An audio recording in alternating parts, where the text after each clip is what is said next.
Euroopa sotsiaaluuring on hea sellepärast, et juba esimesest voorust alates sisaldab see Salom Schwarzi poolt välja töötatud väärtuste skaalat, mis siis võimaldab võrrelda erinevate gruppide väärtusstruktuure ja teha ka võrdlusi ajalises plaanis. Ja lisaks, mis Euroopa sotsiaaluuringut veel eriliseks teeb, on see, et seal on väga suur hulk erinevaid tunnuseid ja sotsiaalseid indikaatoreid, tänu millele on võimalik siis uurida ka väärtuste seostumist kõikvõimalike erinevate muud tüüpi hoiakutega, näiteks immigratsiooniga. Ja võib-olla kolmandaks, miks Euroopa sotsiaaluuring hea on väärtuste uurimiseks, on selle väga kõrged kvaliteedi kriteeriumid,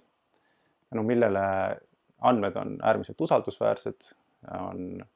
hästi üldistatavad ja riikide lõikes on valimid piisavalt suured, et on võimalik teha ka selliseid spetsiifilisemaid võrdlusi, vaadata mingeid konkreetsemaid väiksemaid ühiskonnagruppe. Et Eestis väärtuste erinevused siis eestlaste ja siis vähemusrahvuste võrdluses on ühed kõige suuremad terve Euroopa lõikes, aga samas viimastel aastatel on toimunud seal teatav lähenemine, see on positiivne. Ma arvan, et Euroopa sotsiaaluuring on hetkel üks